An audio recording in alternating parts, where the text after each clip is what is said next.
Carl couldn't be here to talk on surfing, so I'm told. So it was. Sorry, it was asked. It was specifically asked. We said yes. So it's on the Briggs psychology of personality and behaviour. It'll be a fantastic talk. So. Thank you guys. So I'm here today and up here presenting, like Warwick said, because I was asked. Now, to keep in mind, for you guys that aren't familiar with this, I'm an ENFJ. For those of you that are familiar with this, you'll know that I'm a people pleaser. I don't like to let people down. Letting people down is like the worst thing for me. So that's pretty much a reason why I am standing up here, and also because I'm so passionate. I love this topic. This is my lady jam. So what is behavior? Now, the standard definition is the behavior is the way in which one acts or conducts oneself, especially towards others. Now, I don't necessarily agree that it always has to be especially towards others. I can sing and dance by myself while I'm in the kitchen making my dinner or washing the dishes. Nobody else sees that, but that's an indicator of the type of behavior that I've got. Now, when we look at behavior and personality, the difference is that personality is the characteristics or qualities that form an individual's distinctive character. Now, this is the type of traits that you've got. This is how you are as a person, the things that make you laugh, how you make other people laugh, the things that make you sad, the things that stress you out, the things that make you angry. They're all things that are divided between you. So the reason why we want to understand behavior as individuals, we're curious. I want to know why something that I have said or I have done affects James. I want to know why that impacts him in a way, or why he impacts me, or why Sharon impacts me, how people bring out the best in me, how I bring out the best in people. So the reason why corporate want to do it is generally because of customization. What they can do is they can monitor human behavior and human personality in such a way that they can actually customize their products towards individuals. So an interesting one that cropped up the other day, Dave Coombs was talking about this, and it's typically, you'll see in consumer behavior that if you increase the price through stages, people actually buy more.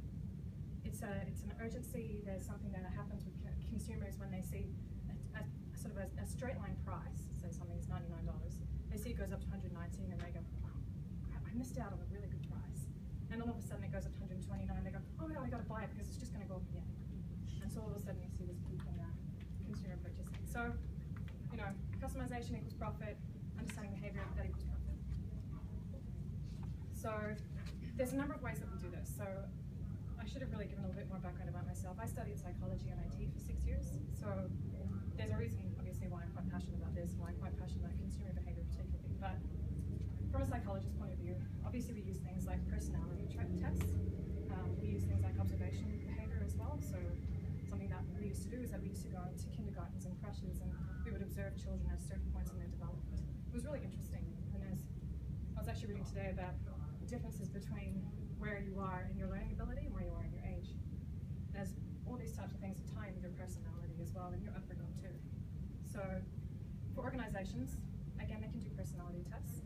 What they can do is get focus groups in. They can do personality tests on people, understand their purchasing behavior. What they can also do is personas. Now this is something that I am particularly passionate about, understanding each individual type of buyer so that we can actually customize towards them. And also understanding analytics. So the analytics are obviously what people do. The personas are more why people do. Now, there's two different types of behavior that are observable. So we've got your body language and your linguistics.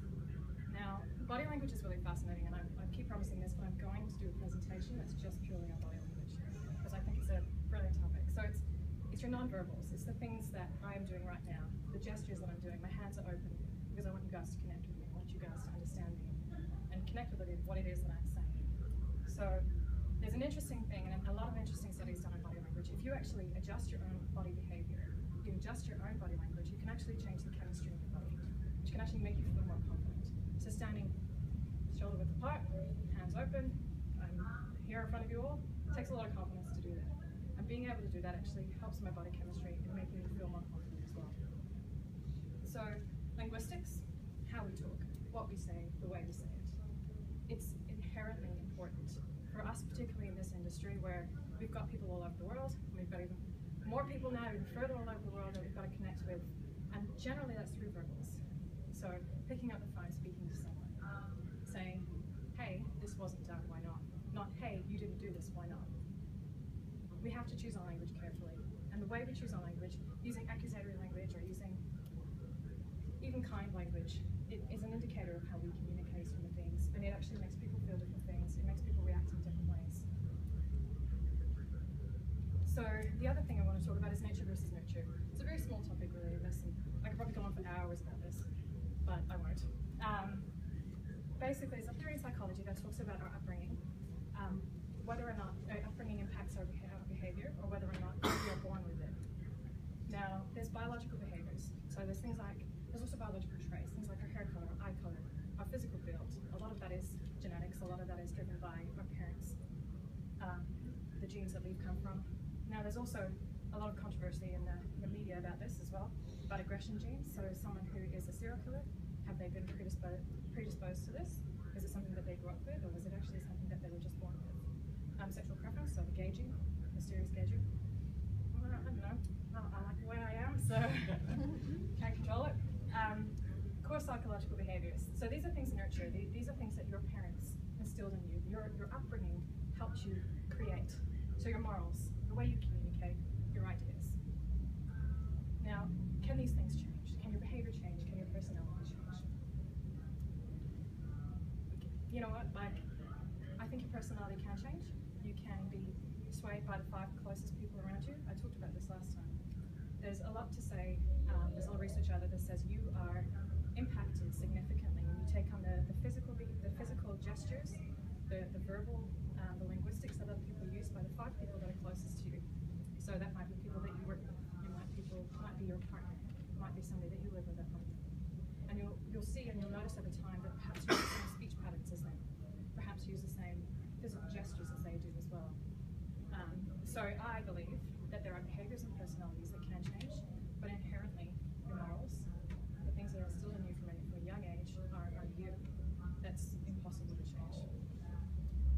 So the difference between behavior and personality: behavior is what we do, personality is why we do it. And the reason, like I said earlier, why we want to discuss this and why we want to figure out all this is because of profit or because we are curious, depending on your personal motivations, which are probably instilled in you from a young age. So there are tools that can predict any of this. Now, there's many, many, many different personality tests. This is one which I find is a nice, easy to do, it's easy to understand, because the outcome that you have at the end is not one that has to be viewed in a negative way at all. It's actually very positive things. What it does is that it highlights your psychological preferences in how you perceive the world and how you make decisions. What there are is there are 16 types based on 4 dichotomies, which I will go into shortly, because that is a bit brief. Now, why would we do the Myers-Briggs? The reason why we would do it is because it can identify our limitations, we become more open to feedback, and we are in acceptance of our differences with other people and other people's differences between each other, cultural differences, personality differences, whatever it may be. Now, I wanted to tie this into the Expedia values as well that Armand discussed yesterday in his presentation. There's a lot of things here in the Expedia values which actually tie in a lot closely with the Myers-Briggs as well. Being able to understand whether or not you are self-aware, whether you're transparent, whether you have the discipline, the humility, and the hunger. Once you actually do your Myers-Briggs, you can understand what parts of your personality fit really well with these Expedia values, maybe what parts you're lacking in, maybe what parts you are really great at. Understanding other people's personality types will help you get to a point where you guys can all work together and agree on these values as well. So WTF has 16 types. So each one of these is a dichotomy. And what you have is, in each one, I will either be an E or an I, or I'll be an S or an N, I'll be a T or an F, or a J or an E. I'll go into each one of these. So the E or the I is the extroversion or introversion. So it's how we focus our energy or get our energy. It's not the typical definition of extroversion or introversion, which is a lot of people believe that if you're extroverted, you like to be in big crowds of people. If you're introverted, you like to be at home. In this particular Carl Jung's Myers-Briggs, it's more that introverts focus and obtain their energy internally, and extroverts focus and obtain their energy externally. Just keep that in mind. It's what you drive from around you or what you drive from you. Sensing or intuition. So that's how we perceive or take in information. Sensing people are very logical, they're very practical, they don't really trust each other. They kind of want to go by the numbers, the details, the facts. For intuition, it's the underlying theory behind the numbers and the facts that we're more driven by. Thinking or feeling. So thinkers tend to decide things from a detached, again, this is more the logical standpoint. They're going to step back and look at the consistent logical numbers and kind of make a decision around that. And feeling, it's probably a little bit more from the hunch side of things. It comes from the inside, it comes from a gut feel that you might have. Judgment or perception. So that's how we orient ourselves to the external world. So for judgment people, the drive is to order the outside world. They are driven by well-organized efficiency. They like things in order. Perception is open, more adaptable, not so fixed as a judgment would be. So not so aligned with one particular path. They can kind of look around and respond and adapt and be more flexible. That's me. So I'm an ENFJ, which is what I discussed at the beginning. I'm a people pleaser. I want to make sure that everybody's really happy. If people aren't happy, I'm devastated. I want to know. I'm sure a number of you have probably kind of worked it out from working with me at different times.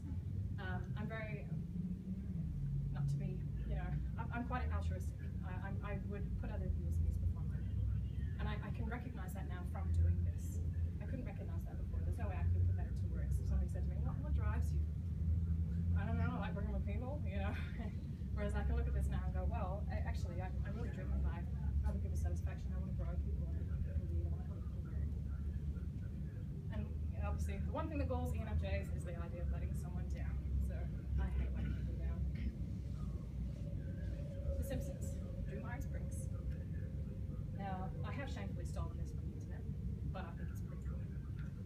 We talk about Homer Simpson. He is an ESFP. He is the entertainer. So he is someone that is a here and now person. He's not somebody that's necessarily driven by logic, driven by fixed numbers and ideas. He's driven by what motivates him, what inspires him to move. So he is very social, center of attention, hates being alone, loves the attention alone. I would agree that with Homer Simpson, unless somebody else has a different idea around that. I think he's pretty open. You know what? Last line, I wouldn't agree with. I don't think he's a great problem solver. I think we've seen him nearly melt down the plant a few times. Now, Marge is an introvert. She's an ISFJ. I think you would see from the episodes that she does draw inspiration and motivation from inside herself. She's loyal, quiet, and kind. She is someone who is people that will come to her for some sort of reassurance, perhaps. They will look to her for guidance. But she will be quietly standing back. She's a great leader, but she is a quiet leader. She does not put herself forward for leadership positions. Which, I think Rob brought it up last time. She did become a cop, but that was driven by other motivations. I could go into that another time. But because I researched that after that discussion. So Bart's an ESTP, he's a persuader. So he's a bit like Homer in this instance as well. He's a here and now kind of guy. He's driven by social situations. He's driven by what everybody else around him is feeling, and he's going hard. He is actually also a good leader. So he's somebody that can get people to things. He would actually be really good in a sales position. He would be really good at motivating people to make sales. And you got Lisa. So she is an INFJ. She is an interesting character because this is actually one of the rarest types that you can get. I think it's even rarer for men, but for women it is too. So she's introspective, she's caring, she's sensitive. She's a very thoughtful person. She will happily spend many hours alone to try and get to know herself, to try and understand other people. She's actually she's quite effective from the outside world. So there are things that will happen around her that she will draw in and she will internalize and take it upon herself. So she is also known as a confidant and a counselor. So she would be somebody that would actually be good at psychology, but the problem is with her and someone like her is that she would end up taking on a lot of the problems that people have around her, which is unfortunate. So you should do it. And you should get your teams to do it. Because this is a really effective way to identify what motivates everybody in your team and what motivates you as a person. If you understand what somebody else's personality is, what somebody else's personality type is, you can work out a way to communicate with them better. They can understand then what motivates you. So like I said, people motivate me. Then you should tell me the results so I can analyze it.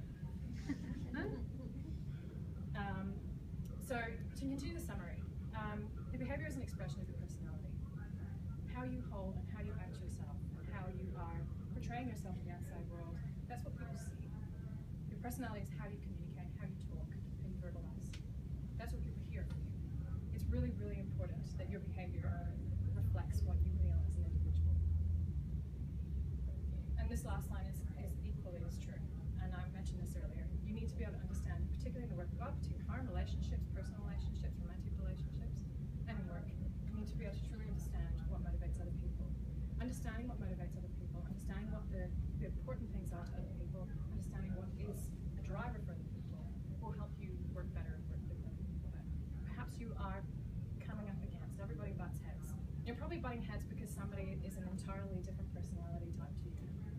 And that's okay. Everybody's got different personality, different point of views. So, like I said, do the Myers-Briggs. It will be great. Does anybody have any questions for me? Yes, Sharon. You just made the point about how it's important to have your behaviour reflect who you are, that's your personality. Can you expand on that a bit? Yep, so one way that I would use to describe this is, for me, I know I can control my reactions. And if somebody says something to purposely make me angry, and I react in that angry way, that's actually a bad reflection of my character, because I know that I can control that. Being able to portray yourself better in meetings, being able to portray yourself better with your peers, with other people. Your personality can help. If you understand your personality as an individual, that can help you control your behavior in those situations. Everybody wants to be the best they can be, right? So I believe that your personality, when you understand that, that can help you control the behavior and put yourself forward in the best way that you want to be. So that's the question. Yep. Have you ever done the test multiple times? Have you seen it change? Oh. I'm glad you asked that question. I actually forgot to go into it. Play it. No. Yeah. No. So, like I was saying, I'm an ENFJ. I have actually done this every year for the last 11 or 12 years since I started studying psychology. And I have always been 20 to 30% extrovert. Now this year I did it.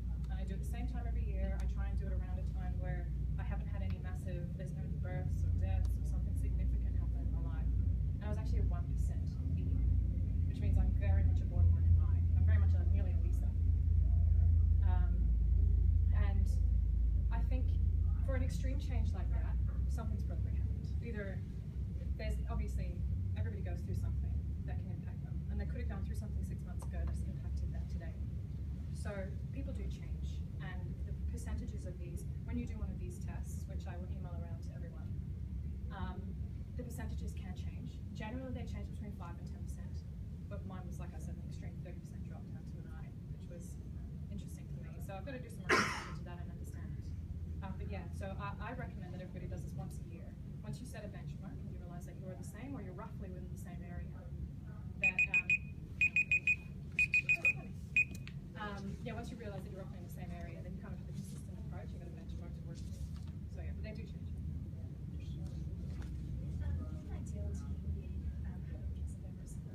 Yes, absolutely. So I'll go into more. I could send out around some reading. So you've got typically when you look at Myers-Briggs, like I said, you've got, like, I'm an ENFJ. So you've got the N and the F, which quite often sit together. They're thinkers and feelers, and you've got the S and the I and the S as well. Sorry, not the I's. The S and the T. And it's actually really good to have a healthy balance of those in individual teams, because they each have different approaches to problem solving. And being able to, we talked about this previously, where some people like to focus on the end goal. They don't necessarily like to focus on the pathway that takes to get there. They don't care. And an athlete could be a bit like that. It's kind of like, as long as I get there, the path that I take, I'm not necessarily too concerned about. Whereas you've got somebody that's an S that can say, hey, I'm really concerned about the path, and I want to make sure that we follow all the steps and all the way there, and more logical, right? So it's actually really good to have those